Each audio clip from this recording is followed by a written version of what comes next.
اعوذ باللہ من الشیطان الرجیم بسم اللہ الرحمن الرحیم انما مثل الحیات دنیا کماء انزلناہ من السماء۔ اس دنیا کی زندگی کی مثال تو ایسے ہے جیسے کہ پانی جو ہم برساتے ہیں بلندی سے آسمان سے، فاختلط بہ نبات الارض، تو اس کے ساتھ نکل آتا ہے زمین سے سبزہ۔ پانی برسا، زمین بے آب و گیا تھی، کوئی ہریالی نہیں تھی، نہ کوئی گھاس ہے، کچھ نہیں ہے۔ بارش کے بعد جو ہے زمین کے اندر سے ہی پھر وہ ہریاول ابھر کر آ گئی ہے۔ فاختلط بہ نبات الارض، نبات تو زمین میں موجود تھی، اس کو نکالنے کا ذریعہ پانی بنا ہے۔ مما یاکل الناس، جس میں سے کہ لوگ بھی کھاتے ہیں، والانعام، اور جو چوپائے ہیں اور حیوانات ہیں وہ بھی کھاتے ہیں۔ حتی اذا اخذت الارض زخرفہا، یہاں تک کہ جب زمین خوب اپنا سنگھار کر لیتی ہے۔ اب یہ دیکھیے بڑے خوبصورت الفاظ ہیں۔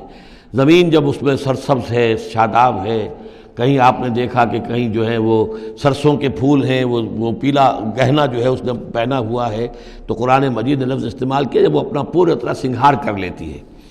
حتی اذا اخذت الارض زخرفہا، وہ اپنی پوری رونق اور چمک دمک حاصل کر لیتی ہے، وزینت، اور خوب مزین ہو جاتی ہے، سولہ سنگھار کر لیتی ہے۔ وظن اہلھا انہم قادرون علیہا، اور اس زمین کے مالک جو ہوتے ہیں وہ سمجھتے ہیں کہ اب ہم اس پر قادر ہیں، یعنی فصل ہماری تیار ہے، بس اب کل دو دن کی بات ہے یا پرسوں کاٹنی شروع کریں گے، اب ہم جا کے کھتے بھر لیں گے یا اناج لے جائیں گے یا پھل لے جائیں گے۔ لیکن کیا ہوتا ہے، اتاہا امرنا لیلا و نہارا، کہ اچانک ہمارا ایک حکم آتا ہے اس کھیتی پر یا اس باغ پر، رات کے وقت یا دن کے وقت، فجعلناہا حصیدا کأن لم تغن بالامس، اور ہم اس کھیتی کو یا اس باغ کو ایسا کر دیتے ہیں کہ جیسے وہ کھیت کٹ چکا یا باغ اجڑ چکا، جیسے کہ وہ تھا ہی نہیں۔ ساری ان کی محنت اکارت گئی، ساری ان کی امیدیں جو ہیں پانی پھر گیا۔ یہی معاملہ انسان کا ہے، محنت کرتا ہے، مشقت کرتا ہے، لیکن جب وقت آئے گا موت کا، جب آنکھ کھلی گل کی تو موسم تھا خزاں کا، تو معلوم ہوگا کہ کچھ بھی نہیں ہے۔ کذالک نفصل الآیات، اسی طرح ہم اپنی آیات کی تفصیل کرتے ہیں، لقوم یتفکرون، ان لوگوں کے لیے جو غور و فکر سے کام لیں۔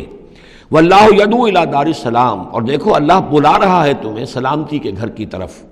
ویہدی من یشاء الی صراط مستقیم، اور وہ ہدایت دیتا ہے جس کو چاہتا ہے، اور یا ہدایت دیتا ہے جو ہدایت کا طالب ہوتا ہے اس کو، الی صراط مستقیم، سیدھے راستے کی طرف۔ للذین احسنوا الحسنی وزیادہ، وہ لوگ کہ جو احسان کی روش اختیار کریں گے، بھلائی کی روش اختیار کریں گے، انہیں حسنہ ہی ملے گا، انہیں بدلہ بھی بہت اچھا ملے گا، بس زیادہ بلکہ اور بڑھ کر ملے گا۔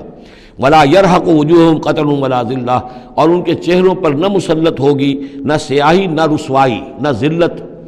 اولئک اصحاب الجنہ، یہ ہوں گے جنت والے، ہم فیہا خالدون، اس میں ہمیشہ ہمیشہ رہیں گے۔ والذین کسبوا السیئات، اور وہ لوگ کہ جنہوں نے برائیاں کمائیں، جزاء سیئۃ بمثلھا، ان کے لیے بدلہ ہوگا سیئۃ، برائی ہی کا اسی جیسا، زیادہ نہیں ہوگا، اسی جیسا۔ وترہقہم ذلہ، اور ان کے اوپر ذلت اور ندامت جو ہے اس کے سائے ان کے چہروں پر پڑے ہوئے ہوں گے۔ ما لہم من اللہ من عاصم، نہیں ہوگا انہیں اللہ کی پکڑ سے کوئی بھی بچانے والا۔ کانما اغشیت وجوہہم قطعا من اللیل المظلمہ، ایسے ہوں گے ان کے چہرے گویا کہ ان کے اوپر سیاہ تاریک رات کے کچھ ٹکڑے جو ہیں وہ آ گئے ہیں۔ اولئک اصحاب النار، یہ لوگ ہوں گے جہنمی، ہم فیہا خالدون، اور رہیں گے اس میں ہمیشہ ہمیشہ۔ وَيَوْمَ نَحْشُرُهُمْ جَمِيعًا، اور جب کہ ہم ان سب کو جمع کریں گے، ثُمَّ نَقُولُ لِلَّذِينَ أَشْرَكُوا مَكَانَكُمْ أَنْتُمْ وَشُرَكَاؤُكُمْ، پھر ہم کہیں گے ان لوگوں سے جنہوں نے شرک کیا، مکانکم، کھڑے ہو جاؤ اپنی جگہ پر، انتم، تم بھی اور تمہارے شریک بھی۔ اب یہاں معلوم ہوتا ہے کہ یہاں پہ شریکوں سے مراد ہیں اولیاء اللہ، انبیاء، فرشتے، جن کو پوجا گیا، جن کے نام پر مورتیں بنائی گئی۔ یعنی ایک تو ہے کہ جو ہوائی ہیں، لات منات عزا کون ہے کچھ پتہ نہیں، لیکن یہ کہ بہرحال جیسے کہ حضرت نوح علیہ السلام کی قوم جن کو پوجتی تھی وہ بھی اولیاء اللہ تھے۔ ود اور سواع، وہ آئے گا جب ہم سورہ نوح پڑھیں گے۔ پچھلے زمانے کے اولیاء اللہ تھے، نیک لوگ تھے، ان کے انہوں نے بت بنا لیے۔ ہمارے ہاں وہ بت نہیں بنتے، قبریں پوجتی ہیں۔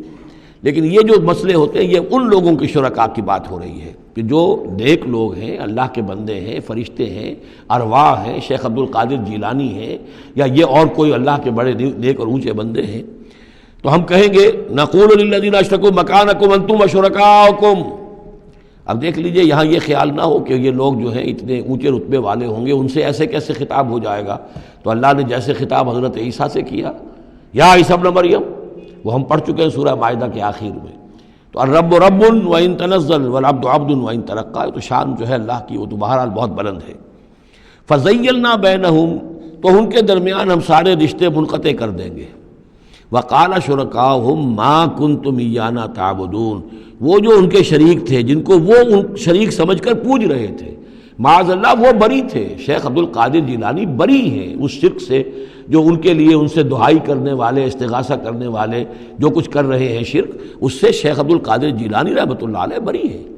یا کوئی بھی کسی مزار پر جا کر کوئی غلط حرکتیں کرتا ہے تو صاحب مزار کے اوپر اس کا کوئی وبال نہیں ہے، وہ تو اپنی زندگیاں گزار گئے۔ تلک امۃ قد خلت لہا ما کسبت ولکم ما کسبتم، وہ تو ظلم ہو رہا ہے ان کے اوپر، وہ تو الٹا مقدمہ دائر کریں گے۔ وقال شرکاؤہم، جن کو انہوں نے شریک سمجھا تھا، وہ کہیں گے ان سے ما کنتم ایانا تعبدون، نہیں تم غلط کہہ رہے ہو، تم ہمیں نہیں پوچھتے تھے، ہماری بندگی نہیں کرتے تھے۔ فکفیٰ باللہ شہیدا بیننا وبینکم، تو تمہارے اور ہمارے مابین اللہ کافی ہے یہ گواہی دینے کے لیے، ان کننا عن عبادتکم لغافلین، کہ اے بدبختو اگر تم ہماری بندگی کرتے بھی تھے تو ہمیں کچھ پتہ نہیں تھا کہ تم ہماری بندگی کر رہے ہو، لازماً ہم تمہاری عبادت سے بندگی سے غافل تھے، ہمیں کچھ معلوم نہیں تھا کہ تم نے کیا کیا ہے، ہم پر کوئی الزام نہیں ہے، ہم بری ہیں تم سے اور تمہارے اس شرک سے جو تم کرتے رہے ہو۔ ہنالک تبلو کل نفس ما اسلفت، اس دن ہر جان کو پتہ چل جائے گا اس نے کیا آگے بھیجا تھا۔ وردوا الی اللہ مولاہم الحق، اور وہ لوٹا دیے جائیں گے اللہ کی طرف جو ان کا برحق مولا ہے۔ وضل عنہم ما کانوا یفترون، اور جو انہوں نے گھڑ لی تھی چیزیں، افطرا کیا تھا، وہ سب کا سب ہوا ہو جائے گا، اور وہ ان کے ہاتھوں کے طوطے اڑ جائیں گے اور گم ہو جائیں گی وہ ساری چیزیں جن کو سہارا سمجھا ہوا تھا کہ ہم وہاں جائیں گے تو ایسے شفاعت ہوگی اور ایسے بزرگ ہمیں بچا لیں گے اور اس طریقے سے جو ہے وہ ہمارے لیے ذریعہ بن جائیں گے، وہ سب کا سب معلوم ہوگا کہ خواب تھا، جو کچھ کے دیکھا، جو سنا افسانہ تھا۔ صدق اللہ العظیم۔